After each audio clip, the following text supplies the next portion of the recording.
42வது வணிக தின விழாவில் கலந்து கொண்டு இந்த விழாவை மிக சிறப்பாக நடத்தி கொண்டிருக்கின்ற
அன்புக்கினிய தம்பி ராகவேந்திரா மணி அவர்கள், மாநில பொருளாளர் ஹரிகிருஷ்ணன் அவர்கள், இந்த ஆகப்பெரும் அமைப்பை வருங்காலங்களில் வழிநடத்தி செல்வதற்கு தலைமையேற்றிருக்கிற என் அன்பு தம்பி நார்வீர் இளவன் டைமண்ட் ராஜா வெள்ளையன் அவர்கள்,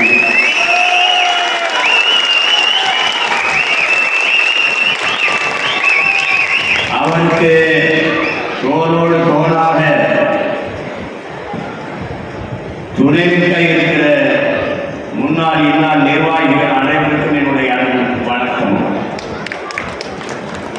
இங்கே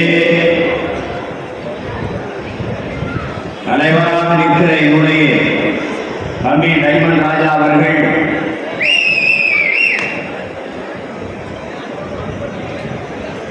நம் எல்லோரினுடைய பேரன்பிற்கும் பெருமதிப்பிற்கும் உரிய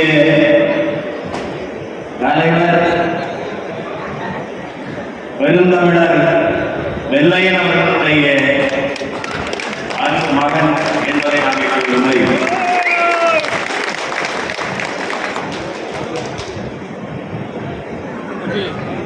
வெள்ளையன் அவர்களுடைய தோற்றத்தை பார்க்கிற போது முகத்திலே மீசை முடியிலிருந்து தலைமுறை வரை வெள்ளையாக இருக்கும். பார்த்தவுடனே அவர் முகத்தை போல உள்ளமும் வெள்ளை என்பதை நாம் அறிந்து கொள்ள முடியும்.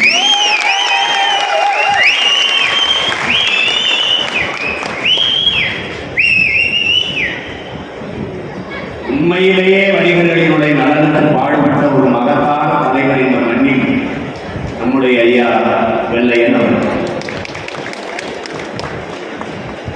என்னை போன்ற பிள்ளைகள் மிக அருகில் இருந்து அன்பு கொண்டு நேசித்து பழகிய பெரியவர்களில் அவர் ஒன்று. தமிழர்களுக்கு 2 பெரும் தாய் நிலங்கள், ஒன்று தமிழ்நாடு, இன்னொன்று தமிழ். ஆயிரம் ஆண்டுகளாக அடிமைப்பட்டு கிடக்கிற அன்னை தமிழ் சமூகம் ஒரு விடுதலை பெற்று பெருமையோடு உயர்ந்த சிறந்து வாழ வேண்டும் என்கிற பெருங்கனவோடு தமிழர்களுக்கு என்று தனித்த ஒரு தாய் நாடு, விடுதலை பெற்ற தேசம் தேவை என்று முடிவெடுத்த பிறகு அந்த விடுதலை அடைவதற்காக ஒரு புரட்சிகர விடுதலை படையை கட்டி போராடியது எம்முயிர் தலைவன் மேதகவி பிரபாகரன் அவர்கள்.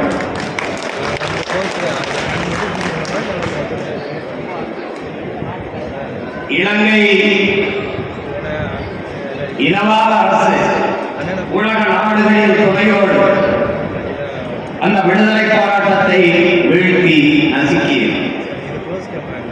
கொத்தாக மக்களை கொண்டு குவித்தது. 2008, 2009 காலகட்டங்கள். அச்சூழலில் தூத்துக்குடியில் ஒரு சிற்றூரில் பிறந்த ஒரு எளிய மகன் திரைப்படத்தில் பெரிய இயக்குநராக வேண்டும் என்று கனவோடு வந்த ஒரு தம்பி என்னரும் தமிழ் மக்கள் கொன்றொழிக்கப்படுகிற போது அதை கண்டுகொள்ளாத கேளிக்கை வெளிகளிலும் திரையரங்குகளிலும் மதுக்கூடங்களிலும் குவிந்து நிற்கிறீர்களே நண்பு மக்களே என்ற வருத்தத்தில் கோபத்தில் அவன் உள்ளத்தில் எரிந்த நெருப்பை உடலிலே கொட்டி வெந்து சென்றான். அவன் பற்ற வைத்த புரட்சி தீயில் தமிழ்நாடு எரிந்தது. அந்த புரட்சி நெருப்பின் சொந்தக்காரன் என்னுடைய தம்பி முத்துக்குமரன் அவர்கள்.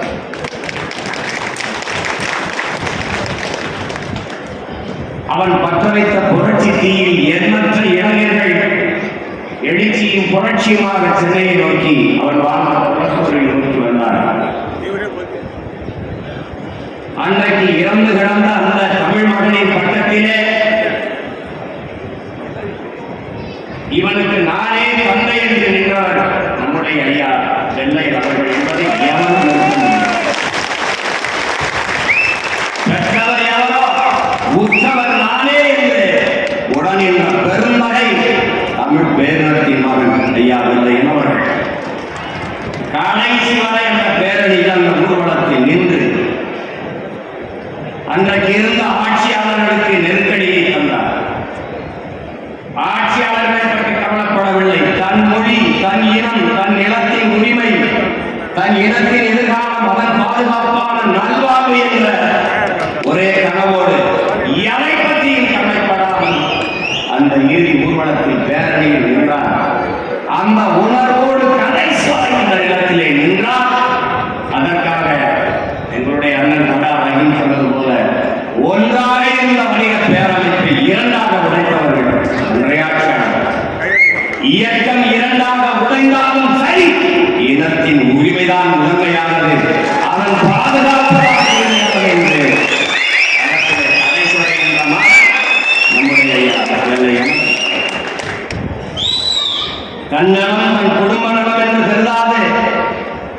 வணிக பெருமக்களின் நலன் ஒன்றையே இறுதி மூச்சு வரை கருதி களத்திலே நின்றார் தலைவர் ஐயா வெள்ளையன். அந்த மகத்தான தலைவனின் விரல் பிடித்து நடந்த மகன் அவர் கூடவே நின்று அவர் நிழலிலே நின்று வணிக பெருமக்களின் துன்ப துயரங்களை கற்றறிந்தவன், அந்த துயர துன்பங்களை பார்த்தறிந்தவன் என்னுடைய தம்பி டைமண்ட் ராஜா அவர்கள்.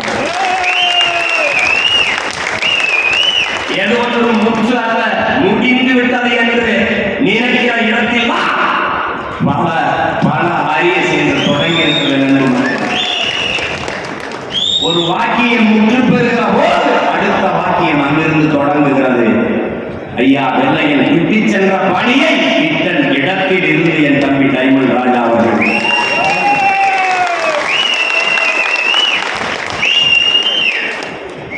டைமண்ட் ராஜாவுக்கு உடன் பிறந்தவர்கள் எத்தனை பேர் என்பதை எனக்கு தெரியாது.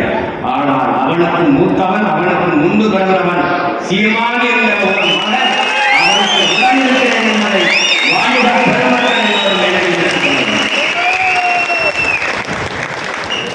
வாணிக பேரம பெருமக்களின் சங்கத்திற்கு தங்கமாக இருந்த ஒரு தலைவன் தலைமையேற்றார் வெள்ளையன். இன்று வைரமாக என்னுடைய தம்பி டைமண்ட் ராஜா வழிநடத்தினார். எந்த சூழலில் எந்த நிலையில் அரசியல் லாப நோக்கங்களை தாண்டி வாணிக பெருமக்களின் நலன் ஒன்றே என்று என் தம்பி டைமண்ட் ராஜாவுக்கு துணை நிற்கிற இந்த அண்ணன் என் பிறவி கடமை என்று நான் நிற்பேனே ஒழிய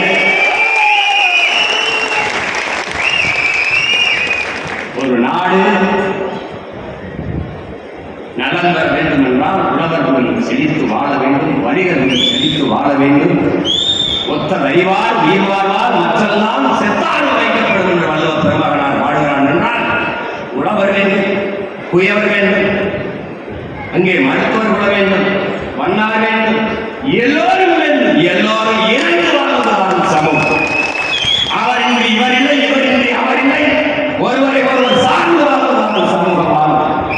அப்படி வாழ்ந்த பெருமக்களை கழித்து விட்டால் ஒரு நாட்டில் ஒரு முன்னேற்றம், ஒரு இடம், ஒரு இன்றைக்கு வணிக பெருமக்களின் நிலை என்ன? இங்கே உட்கார்ந்து இருக்கிற வணிக பெருமக்கள் யார்? கடந்து போய் வணிகம் செய்தவர்.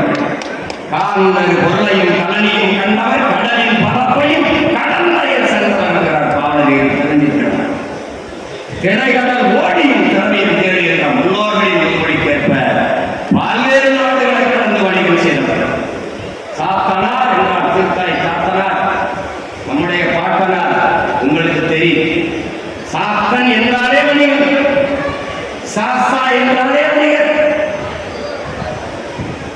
கடல் தாண்டி வணிகம் செய்தவர் மக்கள். நாம் வணிகம் செய்வதற்காக கப்பலிலே கட்டி கொண்டு போனோம், மரக்கப்பல்களிலே துணியை கட்டி கொண்டு போனோம், பாய்மர கப்பலிலே. அந்த கப்பலில் கட்டியிருந்த துணியை கிழித்து உடையாக தைத்துக் கொண்ட மக்கள் உலகிலே பல பேர். கடல் கடந்து வாணிகம் செய்தவர், முத்து பாவனம் எல்லாவற்றையும் ஏற்றுமதி செய்து வாணிகம் செய்த பெருமக்கள் சொந்த மண்ணிலே வாணிகம் செய்ய முடியாது. இன்றைக்கு வதைப்பட்டு வேதனையில் சிக்கி தடுக்கிறார். உழவர் குடியை பற்றியோ வணிக குடியை பற்றியோ கவலைப்படுவதற்கான ஆட்சி அதிகாரங்கள் இல்லை. கட்டுப்படுத்த முடியாத சொத்து வரி, கட்டி முடிக்க முடியாத மின்கட்டண உயர்வு, சொத்து வரிக்கு மின்கட்டண உயர்வு வணிக பெருமக்களுக்கு என்ன உணர்வு? நாங்கள் ஒரு கடையை வாடகைக்கு எடுத்திருக்கேன், நாங்கள் வணிக கடை வைத்திருக்கேன். அந்த கடைக்கான வாடகை சொத்து வரி கட்டணத்தின் சொத்து வரியாக சேர்த்துவிட்டால் வாடகை அந்த உரிமையாளர் என்ன செய்வார்? கையிலிருந்து காசு கொடுத்து கட்டுவான வரியை இல்லை. என் கடையின் வாடகையை உயர்த்துவார். மின்கட்டணம் உயர்கிறது. அப்ப மின்கட்டணம் உயர்கிற போது அந்த வணிகன் என்ன பண்ணுவார்? அந்த வர்த்தகன் என்ன செய்வார்? அந்த வியாபாரி என்ன செய்வார்? நிலைமை என்ன? அப்ப மின்கட்டண உயர்வு, கட்டணத்தின் வாடகை உயர்விலே உள்ளே இருக்கிற அத்தியாவசிய பொருட்களின் விலை உயர்வு. இது தவிர்க்க முடியாத ஒன்றாக மாறுகிறது. இந்த நாடு ஏற்றுக்கொண்டிருக்க பொருளாதார கொள்கை இந்த நாட்டின் குடிகள் எவரும் பார்க்க முடியாது. ஜிஎஸ்டி வருவதற்கு முன்பு கடையிலே வர்த்தகம் நடந்தது, கடையிலே வியாபாரம், கடையிலே பொருட்கள் விற்பனைக்கு. ஜிஎஸ்டி சரக்கு மற்றும் சேவை வரி வந்த பிறகு கடை விற்பனைக்கு. சரக்கு மற்றும் சேவை வரி அறிவித்தவுடன் காலையில் போனால் கடை மூடியிருக்கிறது. இந்த கடை விற்பனைக்கு என்று எழுதிவிட்டு வியாபாரி வருகிறார். 28 விழுக்காடு 18 விழுக்காடு வரி, 18 விழுக்காடு வரி. நாம் என்ன சொல்கிறோம்? வரியை எங்களிடத்தில் கொடுத்து விட்டு லாபத்தை நீங்கள் எடுத்துக் கொள்ளுங்கள் சொல்லுங்கள். இங்க என்ன வரும் லாபம்? இந்த பொருளாதார கொள்கைக்கு பெயர் என்ன? இதைதான் நம்முடைய தாத்தா ஜே.சி. குமரப்பா எழுதுகிறார். அடாவடி பொருளாதார கொள்கை. அன்பிற்கினிய சொந்தங்களே, வணிக பெருமக்களே, என் உயிர்க்கினிய உடன் வரலாறுகளை இதை கவனிக்க வேண்டும். அடாவடி பொருளாதார கொள்கை இந்த நாட்டை ஏற்றுக்கொள்ளும் சில தனியாருடைய தாராளமய உலகமய பொருளாதார கொள்கையா ஒரு குடிமக்களும் வாழ முடியும். அடாவடி பொருளாதார கொள்கை வாருங்கள். வாழை தோப்பு, வாழை நட்டு வளர்த்திருக்கிறேன், கரும்பு நட்டு வளர்த்திருக்கிறேன், வெம்பாடு விட்டிருக்கிறேன், அதுக்கு உரம் வைத்திருக்கிறேன், தோகையை கிழித்து விட்டிருக்கிறேன், அது வாடி விடாமல் வதங்கி விடாமல் தண்ணீர் பாய்ச்சிருக்கிறேன். எல்லாம் விளைஞ்சு வருகிற போது காலையை வாழைத்தாரை வெட்டலாம் என்று வீட்டுக்கு செல்கிறேன், கரும்பை வெட்டலாம் என்று வீட்டுக்கு செல்கிறேன். வாழை தாய் முழுக்க குழந்தை விருந்து விடுகிறது, யானை புகுந்து கரும்பு காட்டுக்கு முழுக்க அழித்து விடுகிறது. கேட்கும் திறந்து கொண்ட செடி கருவிக்கு, அந்த கருவிக்கு வரி. உலகத்தில் இதுபோல ஒரு வரி என்று நாட்டு மக்களை வளைக்கிற ஒரு நாடு பொருளாதார கொள்கை உண்டா? ஏதாவது உண்டா? எங்கே இருக்கிறது? நீங்கள் வீடு கட்ட நினைத்தால் கம்பிக்கு வரி, கல்லுக்கு வரி, சிந்துக்கு வரி, சிந்து எல்லாவற்றுக்கும் வரி. அப்போ நீங்கள் வரிதான் கட்ட முடியக்கூடிய ஒருபோதும் வீடு கட்ட முடியாது. இப்படிப்பட்ட ஒரு கொள்கையை இந்த நாடு ஏற்றிருக்கிறது. கடைசிக்கு என்ன? ஆன்லைன் வர்த்தகம். ஆன்லைன் வர்த்தகத்தில் என்ன ஆனது? மொத்த வியாபாரியின் வாழ்க்கை வீதிக்கு வந்து நாசமாகிறது. இன்னைக்கு குண்டூசியிலிருந்து கோழிப்பை வரை, வடக்கமாட்டிலிருந்து வேட்டி சட்டை வரைக்கும் எல்லாம் அழைச்சி சொன்னா கொண்டு வந்து. அப்ப கடை வச்சிருக்க கடை வச்சிருக்க பல கோடி குடும்பங்கள் என்ன?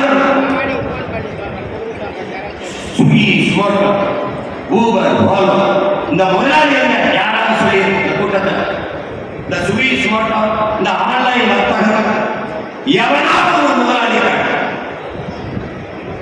காற்றை வியாபாரம் செய்து கண்ணுக்கு தெரியாத முதலாளிகள் இந்த மண்ணின் மக்களின் உழைப்பை சுரண்டி கொண்டு போகிறார்கள். வீட்டில் இருந்தவனையே எல்லாவற்றையும் அலைபேசியிலே அழைத்து, எனக்கு இது கொடு, எனக்கு ஒரு காலை கொடு, எனக்கு ஒரு கடிகாரம் கொடு, எனக்கு ஒரு சட்டை கொடு, எனக்கு சோப்பு கொடு, எல்லாத்தையும் வீட்டில் வந்து கொடுத்தா மணி கடை வச்சிருக்கணும். அன்னைக்கு வால்மார்ட் வந்தது, அமெரிக்காவின் வால்மார்ட் எதிர்த்து போராடினோம். இதே ஐயா வெள்ளையன் தலைமையில் பல வணிகர்கள் சேர்ந்து எதிர்த்து போராடினோம். நானெல்லாம் கடுமையாக நின்று போராடினோம், தடுத்தோம். டிமார்ட் என்று வேற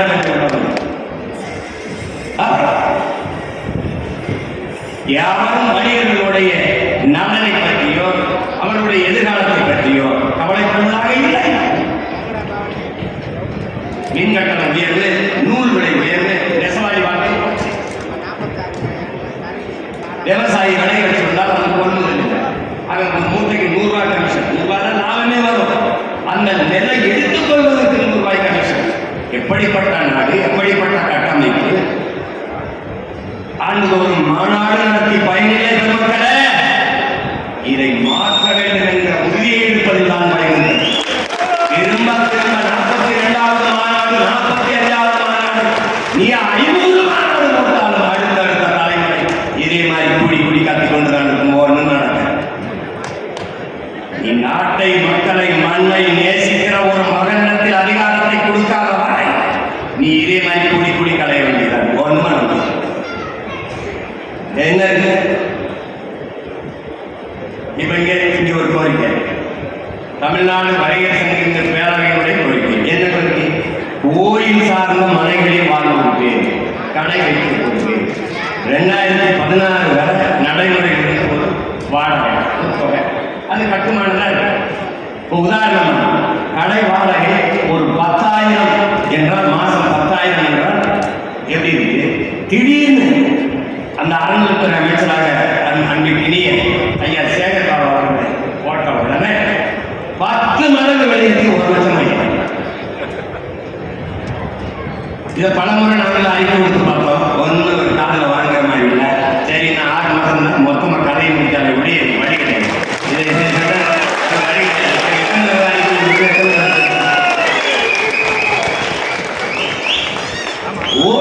கோயில் நடத்துல கடையை கட்டி வாடகை கிடையாது. நீ கோயில் அருகில் வீடு கட்டி வாடகை கிடையாது. நீங்க அதுல ஒரு நியாயமான வாடகையை போட்டால் மக்கள் செய்யும். 10லிருந்து 11,000 சரி, 12,000 சரி, 13,000 சரி, ரொம்ப கஷ்டம் 15,000 1 லட்சம் எப்படி வாட்டினாலும் 10 ரூபா கூட வாங்கணும். கோயில் கடை அது வாங்கணும்னா இது எப்படி என்கிட்ட வந்து கேட்பாங்க. கூட்டணி வைக்கணும், யாரோட வைக்கிறது, அதுக்கு யாரோட வைக்கணும்னு சொல்லுங்கன்னா பதில் ஊழல் லஞ்சத்தை ஒழிக்கணும், இந்த அந்த கமிஷன் வாங்குறதெல்லாம் ஒழிக்கணும். நான் ஒரு முடிவு எடுத்தேன், அதுக்கு ஒரே வழி இவங்க எல்லாரையும் ஒழிக்கணும், இல்லைன்னா வழி கிடையாது. நம்மளால ஒன்று சும்மா உட்காந்துக்கிட்டு நாங்கள் உழவர் நலன் பேசுவோம், வேளாண் குடிமக்கள் எங்கள் ஐயா நல்ல சந்தி எத்தனை வயதிலிருந்து கல்லறை கணக்கு போராட்டம் நடத்திருக்காங்க நினைக்கிறீங்க? உலகத்துல ஒரு தன்மானமிக்க மனிதன், ஒரு தமிழன் உலகத்துல ஒரு யோசிச்சு பார்க்கணும். இந்த நாட்டை எல்லா மாநிலத்திலையும் ஏன் நாட்டில் மட்டும் என்ன? அதான கேள்வி. கல் மதுவல்ல உணவின் ஒரு பகுதி. இந்திய அரசியலமைப்பே சொல்லுது, உணவை சாப்பிடும் போதுதான் மனிதன் போதும் என்று சொல்றார். சாப்பாட்டிலே மதுவிலே பீரோ பிராண்டிய விஸ்கி ரம்மோ ஜின்னோ ஒயினோ எந்த காரணத்தை கொடுத்தாலும் போதும் என்று சொல்ல மாட்டார். தன்னிலை மறந்து பயன்படுது. ஆனால் கண்ணு எவ்வளவு விடாக்கூடிய ஆனாலும் 2 செம்பு 3 செம்பு 2 லிட்டர் 3 லிட்டர் குடிக்கிறேன் குடிச்சா போதும். அதனால அது உணவு, உணவின் ஒரு பகுதி. நான் இந்த மாநாட்டுக்கு இந்த ஆங்கிலேயில் பேசுகிறேன். எல்லோரிடத்திலும் ஒரு கேள்வி இருக்கிறேன். கண்ணை குடித்து சென்றால் சொத்த முட்டையை வித்தான் ஒருவனை காட்டு. கண்ணு குடிச்சு இந்த புள்ள தாரி எடுத்துட்டான், கண்ணை குடிச்சு சொத்த முட்டையை வித்துட்டான், ஒருத்தனை காட்டு கிடையாது. ஆனால் கேரளாவில், புதுச்சேரியில், ஆந்திராவில், கர்நாடகாவில் எல்லா மாநிலங்களிலும் கல்லறைக்கு விற்கப்படுகிற போது தமிழ்நாட்டில் மட்டும் தடை இருக்க காரணம் என்ன? காரணம் இந்தியாவில் எத்தனையோ மாநில முதலமைச்சர்கள், எந்த மாநில முதலமைச்சருக்கு சாராய ஆலை கிடையாது, சரக்கு காய்ச்சல தொழிற்சாலை கிடையாது. தமிழ்நாட்டை ஆளுகிற முதலமைச்சர்களுக்கு மட்டும்தான் கணக்கில்லாத சாராய ஆலைகள். நீ முதலமைச்சரை தேர்வு செய்து வைத்திருக்கும் என்று பெருமைப்பட்டிருக்கிறார். நீ சாராய ஓனர்களை, சாராய ஆலை அதிபர்களை தேர்வு செய்து வைத்திருக்கிறார். ஏன் அவன் கலை இறக்கப்பட மாட்டேங்கிறான்? நீ கலை குடித்து விட்டால் 100 ரூபாய் குடித்து வீட்டுக்கு போயிடுவாய். ஆனால் டாஸ்மார்க் மூட வேண்டியது வரும். டாஸ்மார்க் மூடுவதற்கு என்ன? சாராய ஆலயம் காய்ச்சல சரக்கு இங்கே விற்க முடியாது. இந்த வியாபாரம் படுத்து விடுவது. எந்த வியாபாரத்தை பற்றி கவலைப்படாத இந்த ஆட்சியாளர்கள் டாஸ்மார்க் வியாபாரத்தை பற்றி மட்டும் கவலைப்படுவார். என்னைக்கு நினைச்சிருக்கீங்க? ஒரு கோபம் இருக்கா? எதுக்கு கல்லறை விட மாட்டேன்? கேட்க மாட்டேன், கேட்க மாட்டேன். எத்தனை வயது வரை உட்கார்ந்து ஒரு 2 பிரச்சனையா இந்த மக்கள் சந்திக்கிற ஒரு 2 பிரச்சனையா சொல்லுங்க. எங்க அண்ணன் ஏர்போர்ட் மருத்துவ போயிட்டு இருக்கிற அரசு பள்ளிக்கூடங்களை கூட்டுகிற பெருக்கிற மக்கள் ஒரு அந்த தொழில் அந்த வேலை செய்யறவங்களுக்கு மாசம் எவ்வளவு சம்பளம் கொடுத்துருப்பாங்க நினைக்கிறீங்க? யாராவது சொல்லுங்க. உங்க மனசார்ந்து நெஞ்சில் கேட்டுப்பாங்க. 100 ரூபாங்க ஒரு மாசம் முழுமைக்கும். அந்த 100 ரூபாங்க. ஏங்க இந்த காலத்தில் 100 ரூபாய்க்கு என்ன பண்ணணும்? ஒரு மாசத்துக்கு டிஆர்பி ஒரு மாதம் முழுமைக்கும் அந்த பள்ளிக்கூடத்தை தொடச்சி கூட்டி நீட்டி எல்லாம் பண்ற ஒரு தொழிலாளிக்கு சம்பளம் அரசு வேலை தான். சம்பளம் கொடுத்தது 100 ரூபாய். அது எப்படி வாங்க ஒரு குடும்பம்? கால கொடுங்க, கால கொடுங்க. சத்துணவு ஆக்கி போடுற ஆயாவுக்கு வேலை கொடுத்து 3 லட்சம் ரூபாய் கமிஷன் வாங்க. அந்த ஆயா சத்துணவு மாணவர்கள் ஆக்கி போடுமா, அது வீடு எடுத்து போமா. எந்த மாதிரி முட்டையை பிள்ளைகள் கொடுக்கணும்? ஒரு முட்டை கேட்ட பையனை கட்டையால் அடிக்கிற ஒரு நாட்டை உலகத்திலே நீ தமிழ்நாட்டை தவிர எந்த நாட்டையும் பார்க்கல.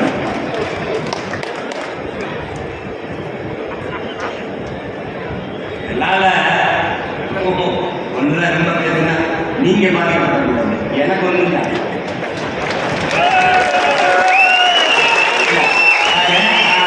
நீங்க எல்லாம் சீமான கூட்டி மாநாட்டில் சொல்றீங்களா? அப்படி யாராரு இந்த முன்னாடி இருக்கிற கடையை போய் நோடுறது, அந்த பீஸை கொடுக்குறது, கட்டணத்தை தோன்றது, தண்ணியை வெட்டி விடுறது, எவ்வளவு நாளைக்கு வெட்டுல நான் வந்து மொத்தமா தூக்கிட்டு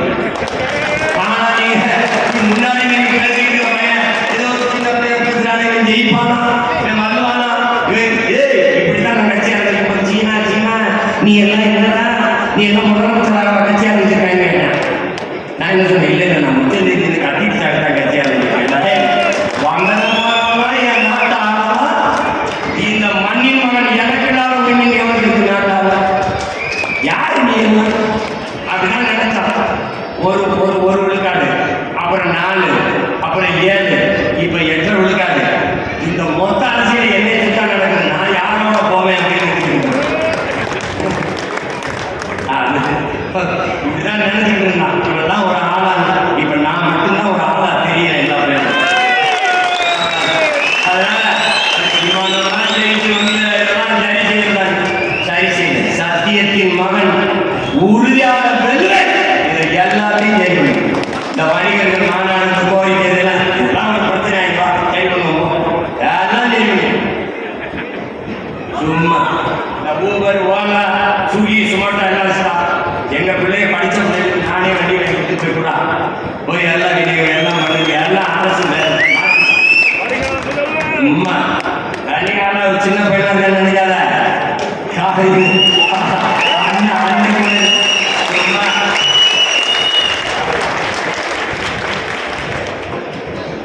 உலகத்தமிழ் பேரினம் எங்க கூட நிற்குது. அதனால சும்மா நம்ம ஒரு சிறிய நம்ம யாருக்கா நினைக்கிறது. உலகம் நம்ம இன்னைக்கு இந்த இடத்துல பேசிக்கிறது, இந்த அரங்கத்தில் இருக்கிறதா கேட்கிறான்னு நினைக்காத. உலகம் தான் கேட்கலாம். உலகம் தான் என்னுடைய தமிழ் சொந்தங்கள் எங்கெங்க வாழ்ந்தாலும் அங்கெங்கெல்லாம் இந்த குரல் ஒழித்துக் கொண்டிருக்கிறவர் வணிக பெருமக்களின் உரிமைக்காக, அவர்களின் பாதுகாப்புக்காக எந்த இடத்தையும் போய் நானும் என் தம்பி டைமண்ட் ராஜா நின்று போராடுவோம் என்பதை இந்த மாநாட்டை எந்த சூழலையும் அன்னைக்கு என்னிடம் பெரியவர் என்னுடைய என்னுடைய என்னுடைய நான் பக்கத்தில் இருக்கின்ற அவசியம் எங்களுடைய ஐயாவில் எனக்கு இல்லை. ஆனால் இன்றைக்கு என் தம்பி டைமண்ட் அவனுக்கு எந்த சூழலில் என்னாலும் நான் இருக்கிறேன் பக்கத்தில்.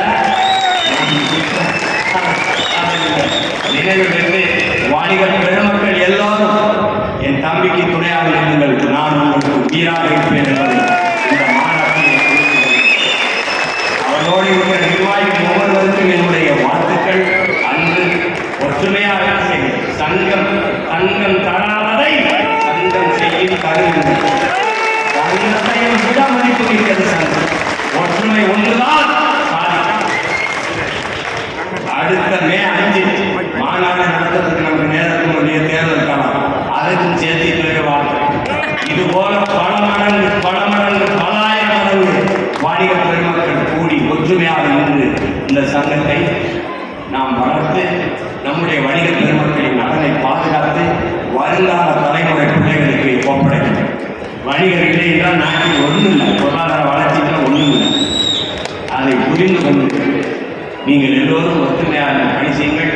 இந்த வணிகர் சங்கங்களின் பேரமைப்பை முதன்மை தளபதியாக இந்த வழிநடத்த